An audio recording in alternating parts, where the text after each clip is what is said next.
Ken Trahan with Lenny Vangilder. It's our first NBC Bank weekend preview brought to you by First NBC Bank with 31 locations throughout the greater New Orleans area and beyond. That's First NBC Bank, proud sponsor of SportsNola.com. LSU Tigers have their SEC opener against Auburn at home on Saturday evening. And the Tigers, of course, are now up to 6th in the nation. Their passing game has been outstanding. They have balance. Their young defense so far so good. But, Lenny, I suspect this will be their biggest test. I think so. We talked earlier in the week, Auburn, TCU, I don't know exactly how you weigh them, and obviously a game at home versus, a game on a neutral field. But it is the SEC opener. And when you have conference games, I think you can add a little bit of tightness to that. And this is obviously a huge stretch getting ready to begin here. 5 conference games in 5 weeks, and really none of them are going to be easy. So this is a very key stretch that LSU is about to go into. But you have to be pleased, as you mentioned, with the way they're playing, with the play on defense, with the balance on offense. It's surprising to me just how wide open, to a certain degree, they have been offensively and what we've seen out of Zattenberger. And it's been, pleasing to the eye, certainly. So, some great talent, the running back position, the wide receivers, and it's shown so far. Yep.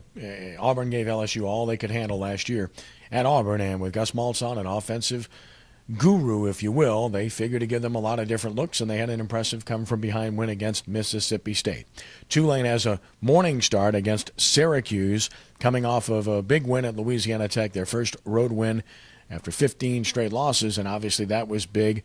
That's the good news. The bad news is probably a tougher opponent, long trip, and the possibility of being without their most productive player, who happens to be a kicker. Yeah, Cairo Santos has been Mr. Dependable now for 2 years, hadn't missed. So if he's not out there, and you've got a walk-on kicker kicking in his place, who had practiced on Wednesday, didn't even reach the goalpost on a 47-yard try, I think it certainly changes how Tulane plays the game, and it's obviously a big factor.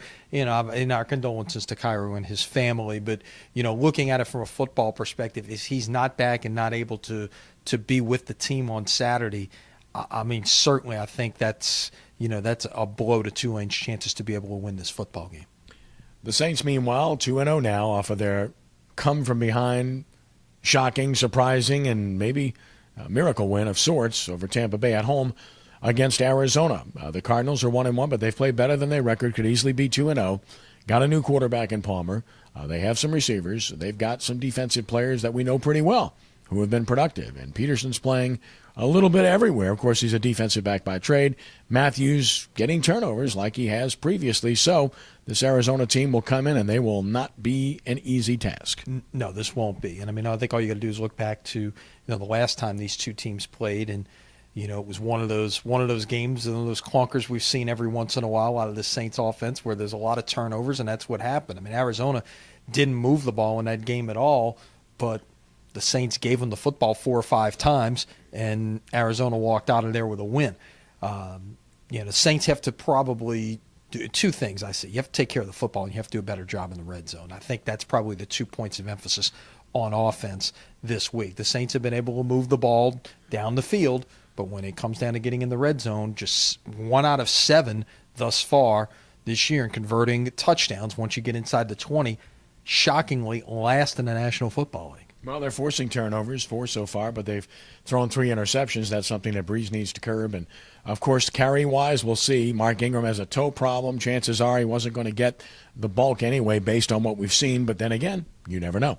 No, you never know, and it'd be interesting to see. Just, of course, all we know is it's a toe.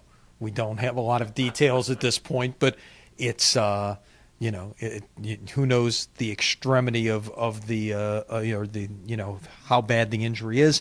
And, we'll have to wait and see, I guess, come 10:30 on Sunday when we find out who's not playing. Another long and extensive injury list. This team's really banged up for this early in the year, and Patrick Robinson, unfortunately, as we suspected, he's done for the season. Yeah, and they re-signed Chris Carr, not a surprise there. He was one of the last cuts, and a surprising one to some people, in fact. And so he is back now, and it does give you a little bit of veteran experience, someone very familiar with Rob Ryan's system as well. Follow our prep scoreboard Friday starting at 4 in the afternoon, running all night long as everybody does at sportsnola.com for all the high school football scores on Friday night in conjunction with Ken Trahan's original prep football report on WGSO 990 AM. WGSO.com and all of our stations around the state. SportsNOLA.com is the place to be with all the scores. Plus, you can watch video of the show live with Rick Gailey and I from the studio. And to that end, the first NBC Prep Showcase continues this weekend as well. Right, we're headed to Reserve. John Curtis and East St. John. What a rare game this is. John Curtis coming in off a loss. That doesn't happen very often. We'll see how they respond to that. You can watch it live on SportsNOLA.com Friday night at 7. Watch the re-air Saturday at noon on WHNO Channel 20. Sports NOLA TV, Monday night, 6 p.m. Ricky Jackson, Torrance Small, Brian Alley Walsh, and I. And then, of course, we got PRI, Prep Recruiting Insider, and the John Forcade Show as well. Yeah, full week of sports coverage, 5 to 7 every weekday on WHNO, the place you want to be to get more local sports coverage than anywhere else. That's our First NBC Bank weekend preview brought to you by First NBC Bank with 31 locations throughout the greater New Orleans area and beyond. That's First NBC Bank, proud sponsor of SportsNOLA.com. For Lenny, I'm Kenny. Have a great weekend and God bless.